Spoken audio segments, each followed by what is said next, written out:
for joining us today for a really timely discussion on the topic of cybersecurity in relation to some of the heightened tensions that are the result of recent Russia actions in the Ukraine. For those of you who may not know Richard, he is, amongst other things, the cybersecurity expert and resident chief product officer at SecZetta, and also a board member of the Identity Defined Security Alliance and a senior fellow with the CyberTheory Zero Trust Institute. So Richard, I know that there's a lot of people who are currently trying to digest, what's going on in the world today. It's, first day back from a long weekend, and there seems to be some craziness over in the Ukraine that, my government is telling me I need to have an increased level of cyber resilience in the face of some geopolitical concerns. So I thought it'd be an interesting place to start is to ask you, why is it that we're seeing cyber attacks increasingly aligned with geopolitical issues? And how does this actually have the potential for impacting every citizen or resident of NATO-affiliated countries, specific to what's going on with Russia and the Ukraine? I think you're on mute, Richard. We've only been doing this for a couple of years and I still come off of mute. Look, I think when we look at the escalation of nation state threats, for a long time, those nation state threats were oriented towards, say, specific programs or specific facilities. We think about the days of, the Iranian centrifuge hack that was executed, to destroy, that type of program.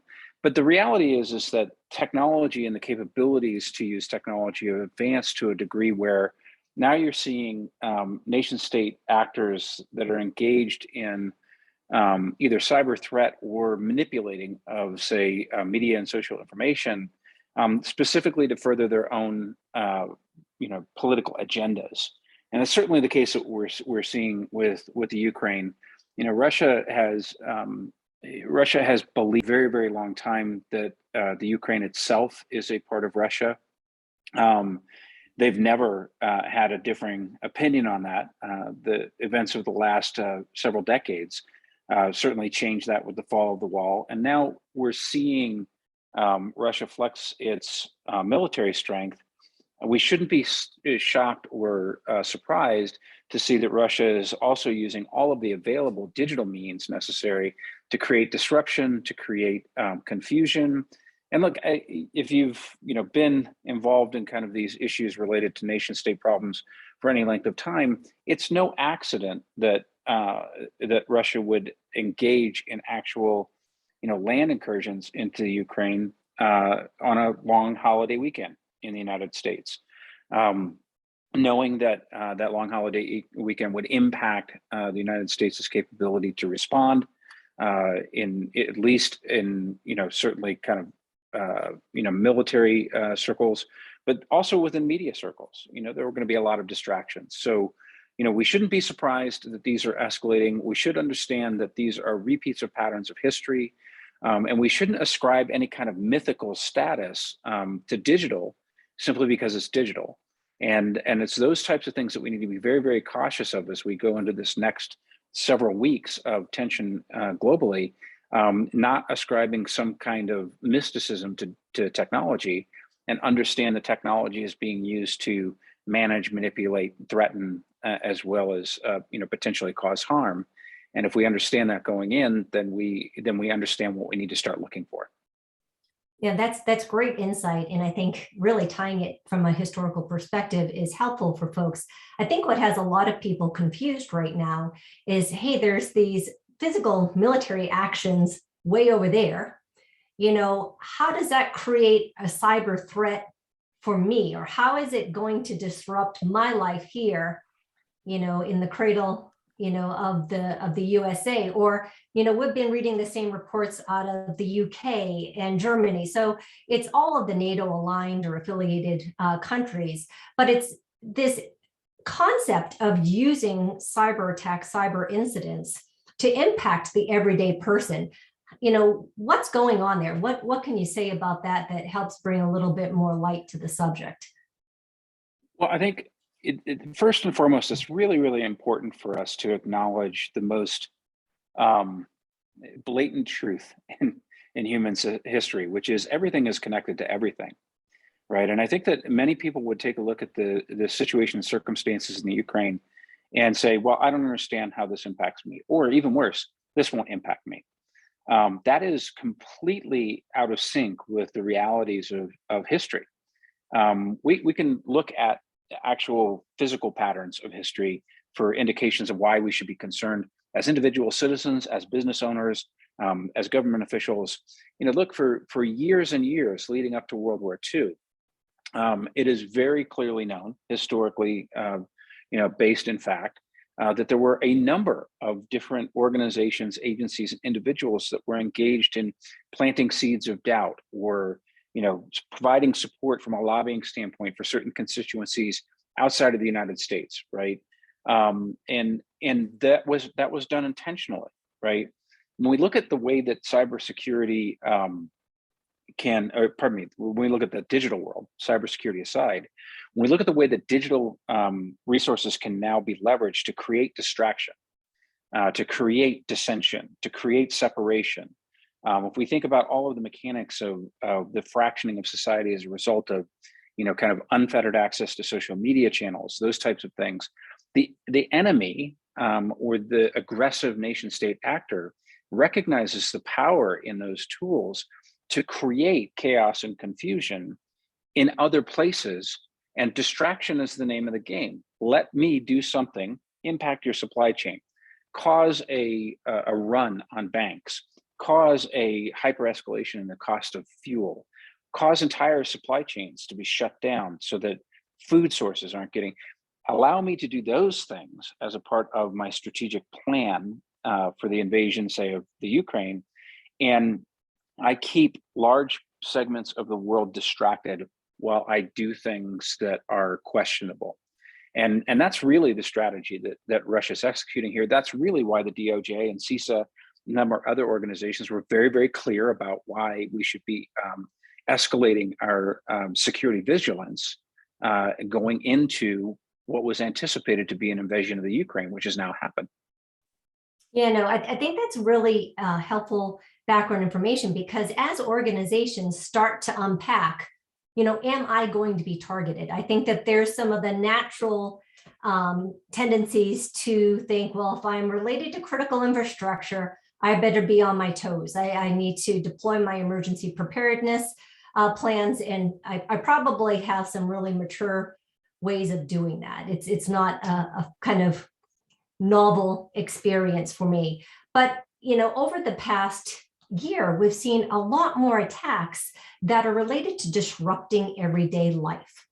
And, I think that this is really going to be helpful for organizations who are sitting back saying, am I a target?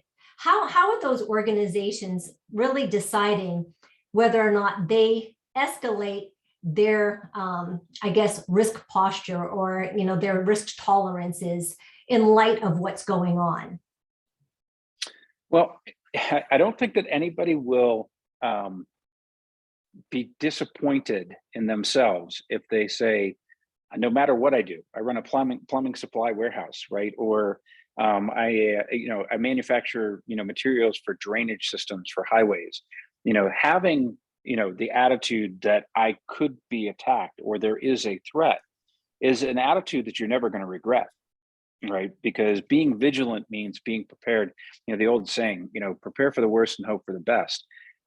It is the companies that clearly go, there's no way that I'm going to be impacted by this, or I don't understand, the dimensions of why I would be a gear in this machinery, and why anybody would come after me, that when they do get hit are going to seriously regret that decision. And I think that that's the challenge here is the kind of the desensitization of the world as a result of kind of this constant inundation with social media messaging and news channels and all of the different digital means and media that are available to us.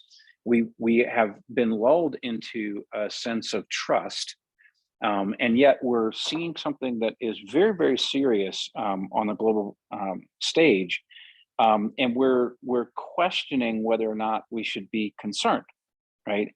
Now, if we take this back years ago, I don't know that the question about concern would be as big as it is now, because this question about concern should be oriented towards the reality that a very hostile event is going on in a very volatile part of the world.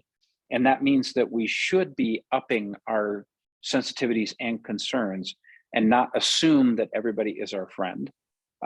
Basically make a decision to, expect that there is going to be malevolent behavior inside of our universe somewhere, and be prepared. And this really is a serious situation, obviously. But I think that, for anyone to take a step back and go, I don't know what kind of risk I have in this environment, is really kind of not paying attention to how serious these threats really are. Yeah, that's a great segue into, okay, so I'm on alert. I don't know why I might possibly be targeted. Maybe, I don't think I'm relevant in this particular environment, but I'm on alert. We've seen a real over-reliance on threat detection and response technologies. Yeah. They're sexy. They do some real great AI stuff. And, there's not many people that really know how they work, but they feel they need them. Is there too much focus on those types of technologies? And, if so, what can organizations be doing about that? Yeah, there's really way too much, and there has been for years, way too much reliance on, threat detection, vulnerability management, and perimeter, defenses, and multi-layer security, frameworks. That's not to say that they don't have their place, because as everybody has ever seen me, out in the market knows, I talk about these neglected identity aspects a lot, but I'm a former multi-domain CISO myself, and I'm not going to negate the value of the other security controls. However, one of the things that is really obvious is that by relying on devices, approaches, processes that attempt to control the environment, we depersonalize the reality of the threat, right? We forget that when it comes down to identity, the threats that are in our world are not threats that are being carried out by robots, right? This is not Skynet. These are human beings, right? And if we depersonalize the entire cybersecurity world by associating all of our protections and defenses to things that aren't identity, then we're ascribing that mysticism that I was talking about a little earlier.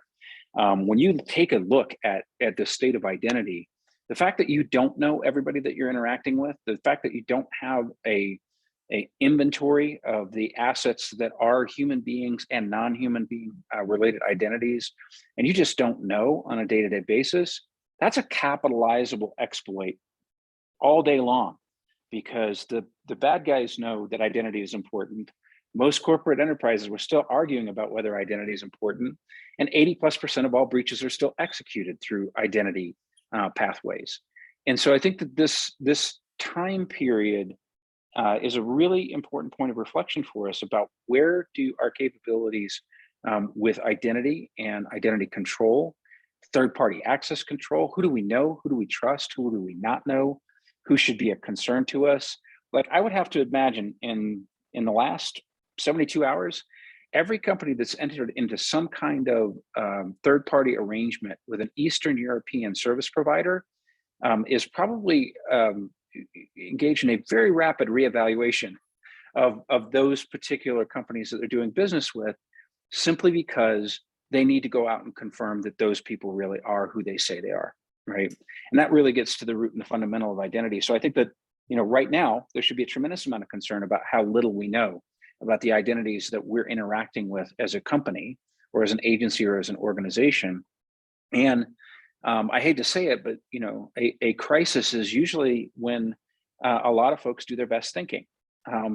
So hopefully now, as we're seeing these events manifest, the urgency of a holistic security program that doesn't discount or reduce the value of identity, but actually focuses on amplifying it and giving it equal footing against capabilities such as perimeter-based defense and vulnerability management, threat and vulnerabilities is happening as we're thinking about how do we reduce the risks that we're exposed to. Let me pull on that string just a little bit. When we think about identity, organizations are typically focused on their employees, and maybe they're focused on customers, but you've been talking a lot lately about all other identities. How does that play a role in news like heightened tensions, cybersecurity? Tell me a little bit more about that blind spot in most of the identity and risk programs. The blind spot really boils down to a very simple. I'm going to actually relate this a little bit to zero trust. In zero trust, the focus is really in understanding your environment, not allowing any unknown traffic, any unknown entities, into your systems. More importantly, in order to not allow any unknowns into your system, that means everything has to be known, right? And this is really the interesting risk that these other identities that are out there present to organizations. Those identities that are third-party service providers, or I've mentioned this before, I had 16,000 device calibrators when I was a chief information security officer for highly sensitive device calibration for analytical devices that can measure down to the atomic level, right? You would think that I would want to know who all 16,000 of those people were. And that none of those 16,000 people represented a single point threat to my operations, or worse, if you think about something like devices that can measure that level, there are a lot of bad guys that would like devices that can do those things, right? So I should know every one of those 16,000 people to a level of detail that gives me assurance that they are who they say they are, doing what they're supposed to be doing, have what they're supposed to have. If we think about today's environment with workforce access control, there's a lot of strength in that particular domain in managing those key questions. Are you who you say you are? Do you have what you're supposed to have? When we think about the other identities that we're talking about, these other unique identities that don't really belong to us, but that we do business with and that we're connected to in a way that allows them access to core system capabilities, we know virtually nothing about those identities. There are very few companies that have a level of maturity where they are currently, really, really confident that those other identities that they're interacting with are known, understood, well-defined. They know the why of why those identities should have access, not just all the other pieces of the identity puzzle. And so this landscape of all other identities that you simply give an account to, but you have no basis of understanding whether or not that thing, doesn't even need to be a person, on the other end of the transaction is who or what they say they are. That's where the real risk is today. And when we think about the current situation, for a lot of companies, that represents a tremendous amount of risk. Think about truck drivers in your supply chain. Think about people that are working technical jobs on oil rigs and platforms, people that are doing services for airlines, right? Because that's all contracted and outsourced now. Not knowing those resources represents a substantial risk, not just to those companies, but our entire critical national infrastructure, as well as to our country as a whole. Yeah, it's a great point. And, coming out of the financial services space where there is sometimes very leading levels of maturity around risk management and risk mitigation, we see very elaborate programs to mitigate the risk of third parties, to really understand that the organizations that an organization is partnered with or has as a vendor, that they meet certain levels of security controls to be trusted. to get access, for their employees to, their partners' networks or whatnot. But what happens to those contractors of your third parties, or the contractors of the contractors, of your third parties? How do I know they're not in Eastern Europe? How do I know that they're not sitting in Russia, right now and have a different level, of allegiance if I don't know who they are and I don't know, where they're actually employed? The point that you just raised, I think, is really, really interesting because you and I have talked about this notion of nth level parties, right? This kind of really highly integrated world of connecting identities that we only have visibility into, say, the first or second layer of, right? And then we lose a lot of that visibility even further down because we've got, as you mentioned, working with a company has contractors, but they have subs, and the subs are subbed, right? And so these layers of complexity in actually being able to understand a person's intention, or their background, or their experience, or any number of different characteristics, becomes extremely complicated. And yet, there's I was actually pulling it back up. There's a great third-party risk management company called Black Kite that publishes a running update of all insider executed breaches and exploits of any scale. I think it's important to remember that the only way that any of these ever get see the light of day is they typically have to be reported under compliance regulations. So there's a breach or an exploit, and yet the insider related exploits and breaches get very, very little press. You hardly ever see any news about them. And when you go to a site like this that itemizes these breaches that are required to be reported by law, you're at first look, you're just shocked.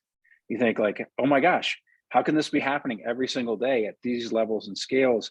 And that's part of the cognitive dissonance that we currently have in this world is that we are continuously, kind of back to what we were just first sharing, we are continuously operating as if we are not at risk, and the breach or the exploit is going to happen to somebody else.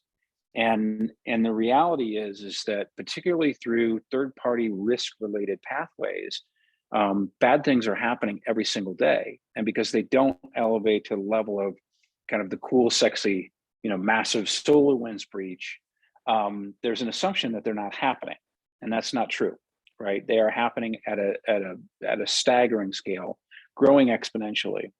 So in this, in this particular case, I kind of keep coming back to there's nothing like a good crisis, not invalidating the seriousness of it. There's nothing like a good crisis for us to take, that time and step back and evaluate where we really are, be intellectually honest with ourselves, understand and accept that all of these different parties that we are working with represent risk to us, and take steps that acknowledge that risk and work to remediate that risk.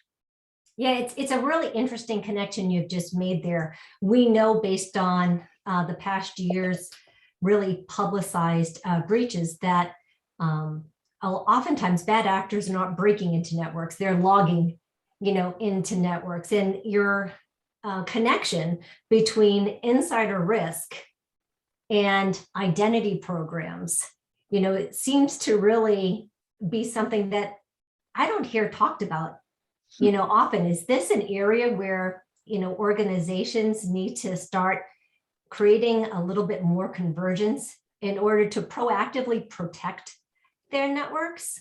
Yeah, for sure. One of the biggest questions that I get about identity's role in zero trust is what's identity's role in zero trust? And when I get that question, I used to have a lot of trouble answering it until I had an opportunity to spend a lot of time with the kind of the originators and most the leading voices in the zero trust community. And in having those conversations, this disconnect between insider threat, actual exploits and breaches, and the way that security programs are run really became apparent. And in that, in that series of revelations that I had, I realized that the real problem that we're talking about when we're talking about access that's granted inside of companies, it could be third party, it could be your actual employees, it could be, whoever, it could be auditors that you've given access to. The real problem isn't that you've given access to those individuals. What invalidates your entire security program and invalidates your capabilities to achieve things like zero trust is persistence of access. And the longer that you have access that is not, removed at logout, does not have to be re-requested, does not have to be re-evaluated, the more that you have actually created this flaw of trust inside of your systems. You trusted somebody to have access once. You never actually took that access away when it wasn't necessary. So now you've trusted them forever. And I think this is really what the zero trust folks are getting at is trust is not the issue. Trust is an emotional term and definition related to what we invest in human beings. It doesn't really fit in the digital space, but the reality is that the longer that we allow persistent access to continue, the more trust that we're extending by design and by practice. So I think that that's where the big disconnect comes in, is that we are continuously allowing people to have access. And I'll just briefly share my own example. I had somebody that had access to my systems back when I was a CISO. We went back and took a look at it and found out that the person that owned that account had actually retired 6 years prior, right? And then there were some 30 people that were using that person's account and password.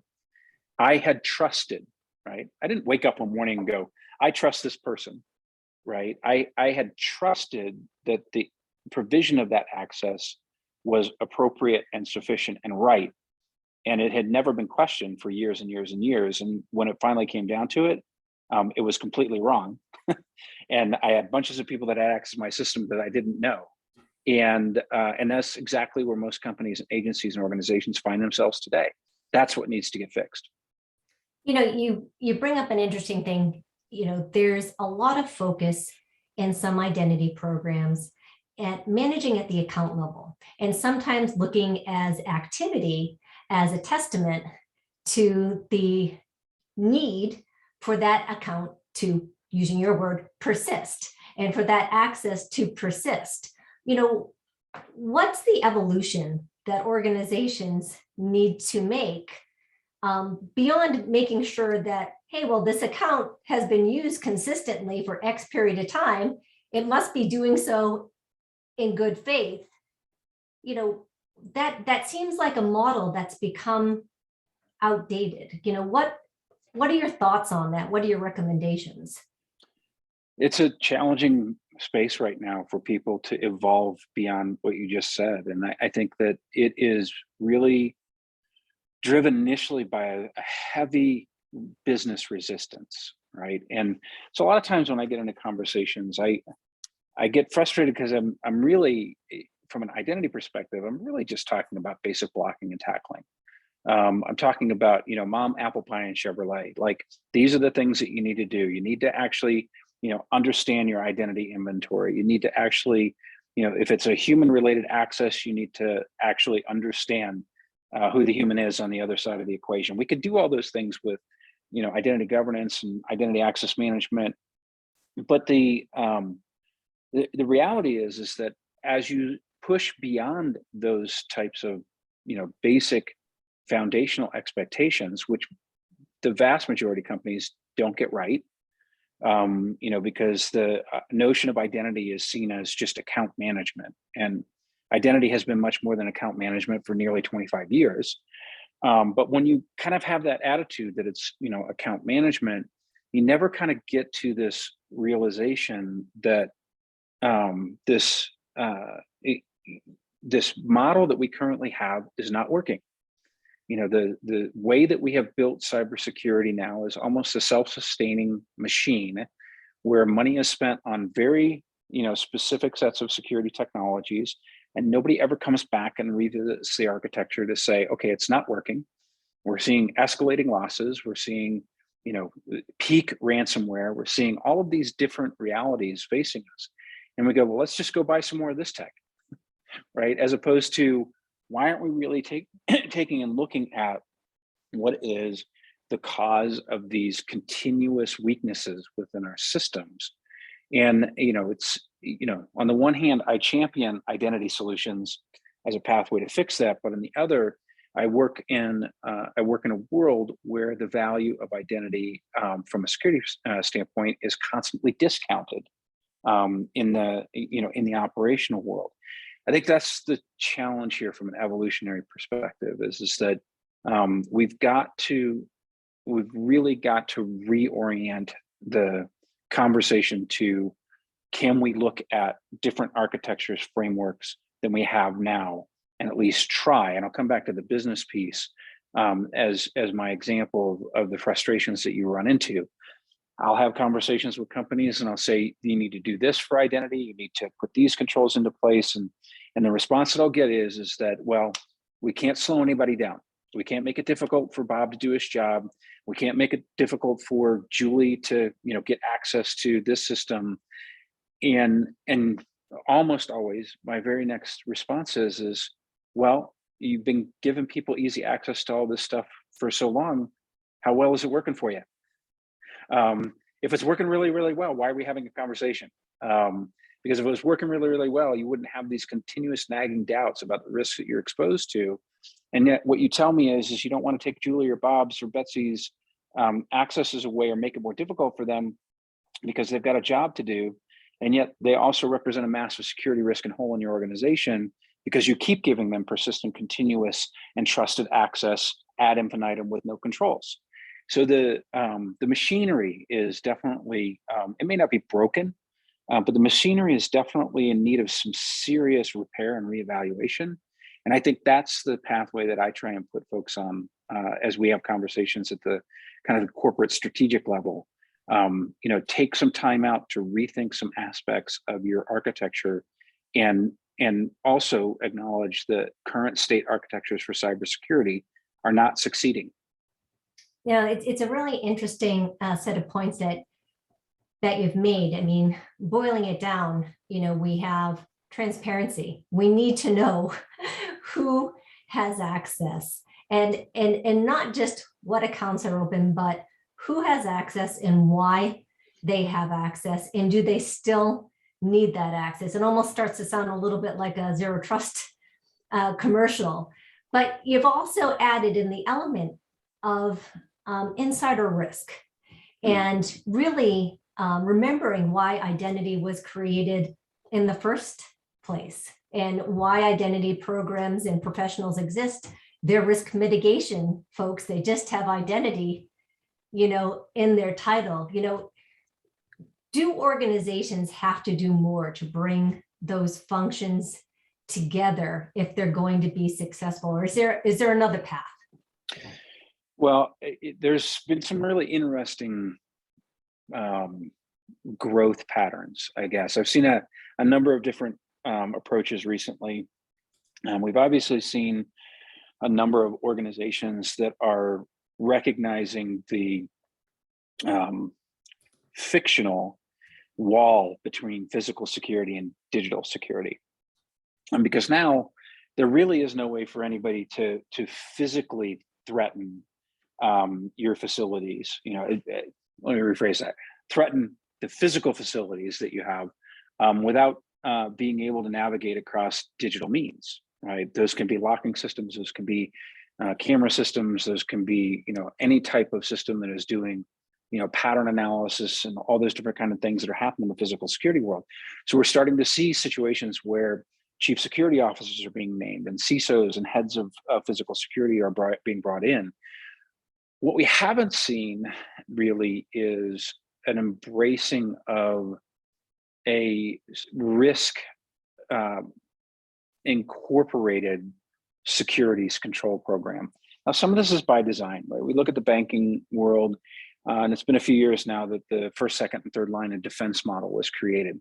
And it almost enforces a separation between information security at the first line of defense, and then compliance at the second line of defense, and then audit at the third line of defense.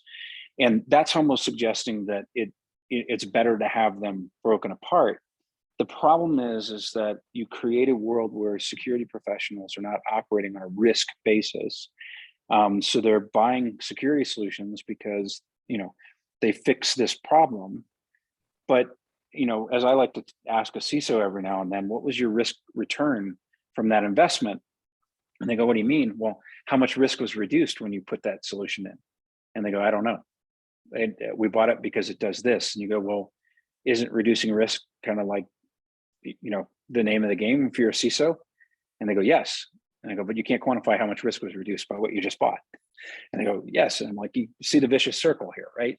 And I think that's where there needs to be a tremendous change in business thinking, in that you have to attack the challenges that we face by attacking where the risk is, where it really is. And I always like seeing, you see it on social media all the time. When I post things out there, I bring up this stuff about identity, and everybody always says the same thing. I go, well, everybody knows that in cybersecurity, your weakest link is the human link. And I'm like, well, I would agree with you on that if we were actually doing something about it, but we're not. We actually say that the human link is the weakest link in cybersecurity. And then we do our best, going back to what I said before, to make it easy for Bob and Julie and Betsy to have access. Like, that seems counterintuitive. If the humans are the weakest link in the equation, why are we worried about making everything as easy as possible? And then as a result, end up with an environment that's easily breachable as a result of making a choice to say with our mouth that humans are the weakest link, but then do nothing about identity security on the technical side. That's a huge gap and canyon for us to navigate right now, and bring those sides closer together. But that, to me, is an example of where, this risk and security mindset is completely broken. We say humans are the biggest risk, but we don't tie any of our security controls back to actually reducing the reality of the humans being the weakest link in the equation. No, it's all good points. And I know that today's attendees are really interested in, okay, I have a zero trust strategy. I haven't implemented it fully, but in light of what's going on, in light of these heightened tensions, what can I be doing? What are some of the immediate steps that I can be taking today to help improve my organization's cybersecurity resilience, based on current world and geopolitical events? Yeah, well, I think that is driven completely by, I need to focus my attention on where the biggest risk and the least amount of visibility exists within my organization and my systems. If there was any advice that it would give, to anybody over the course of the next couple of months, it would be to do an evaluation of where you have the greatest risk of unknowns, and where that, population of unknowns exists. Now, it'd be really easy to assume that what I'm saying is, oh, I'm working with contractors. Let me go look at, contracting agencies and let me go explore that. It's not a bad idea, particularly if you've got doubts about, any of the organizations that you're currently interacting with or the resources that have been sourced to you. But the problem is that identity ascription exists across everything in the digital world. And if you take that approach, you may mitigate some immediate concerns or risk as it relates to the current situations in Eastern Europe and Russia.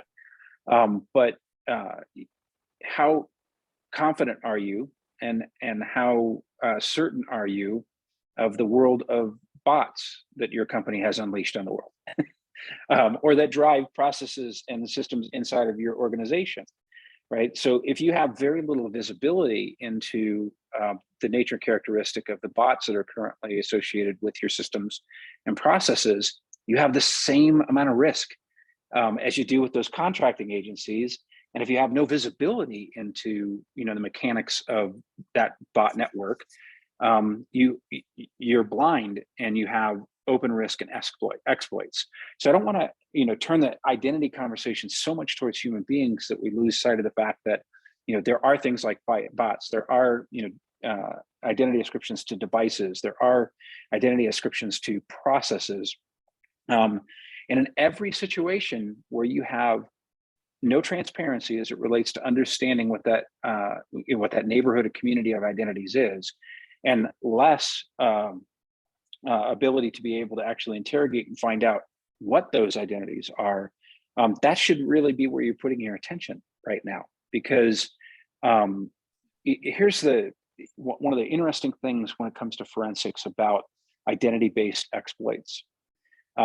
Nobody ever successfully achieves an identity-based exploit by walking into the building with a badge, scanning in, logging into a system, and then doing the bad thing.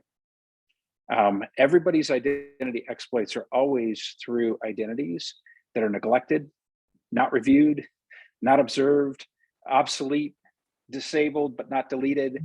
It is, the identities that are always being searched for as a path to manipulate or damage or even destroy your systems, your environment, your livelihood, is always through the ones that you're not keeping an eye on.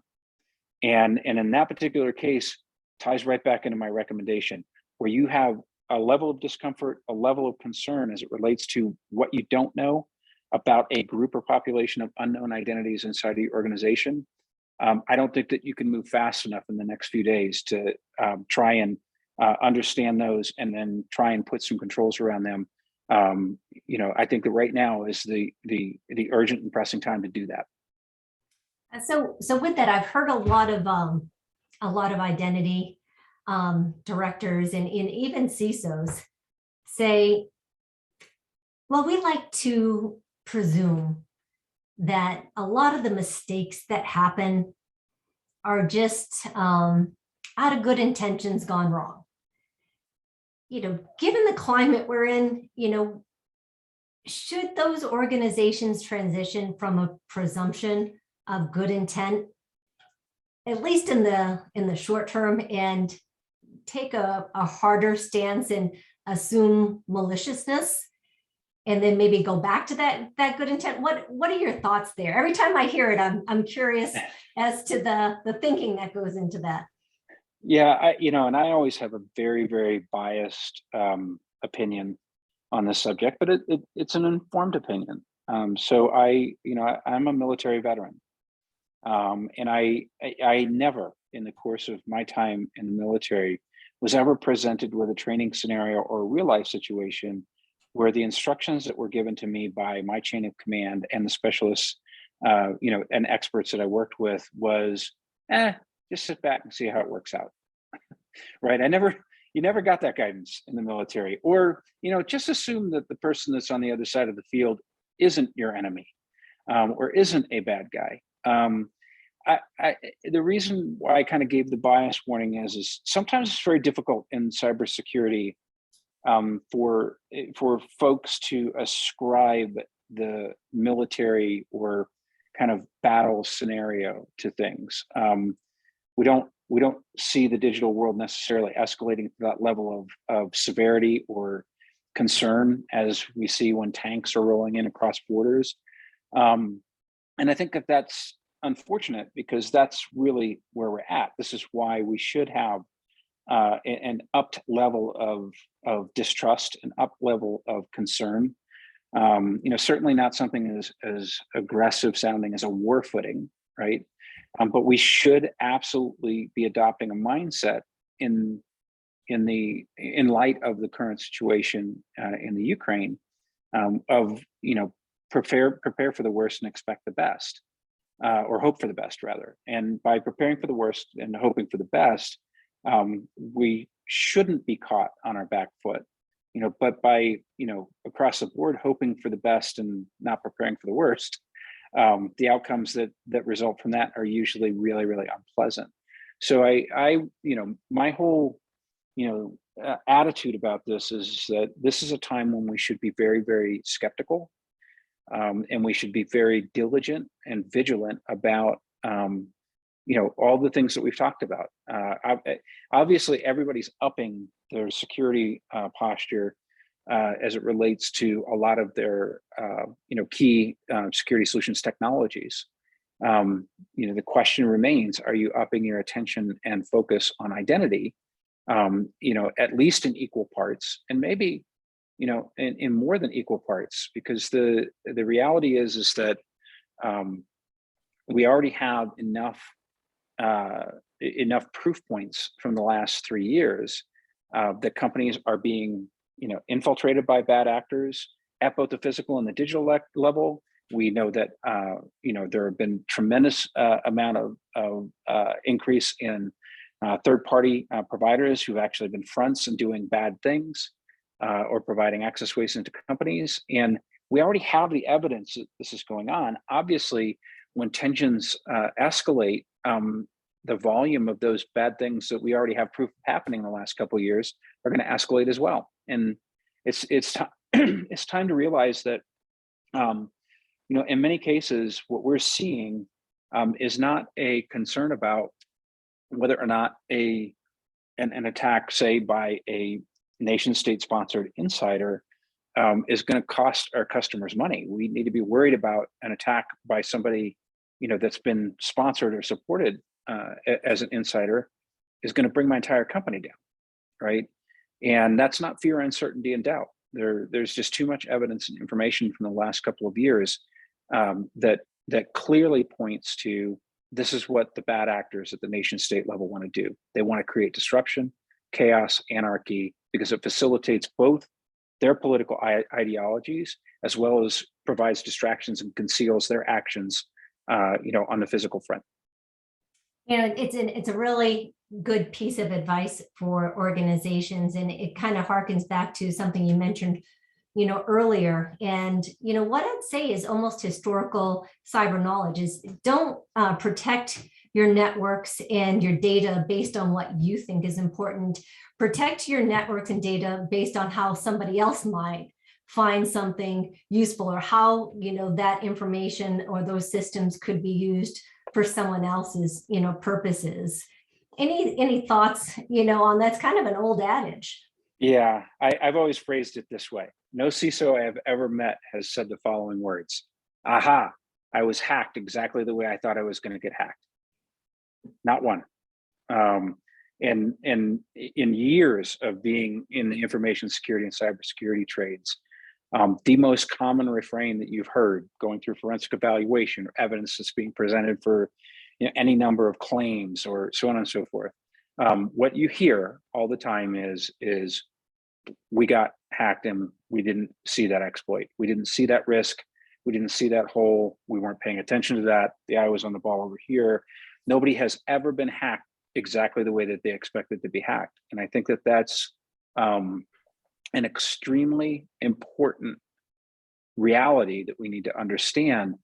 We shouldn't be, spending a majority of our time, resources, and budgets on things that have persistently and consistently shown that they are good and strong. DDoS protection.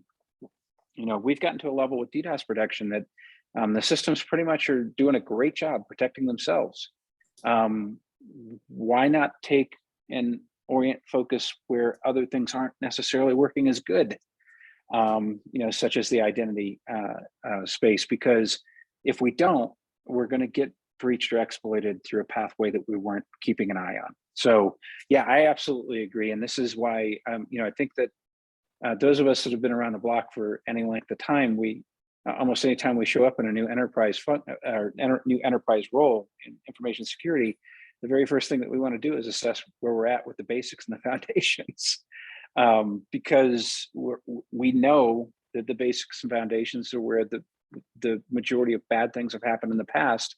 And when companies are struggling from a security standpoint, it's the logical first place that you go. So yeah, I absolutely agree with those adages, and I don't think that everything is old that is old is bad. I think there's a lot of lessons that we need to make sure that we don't forget.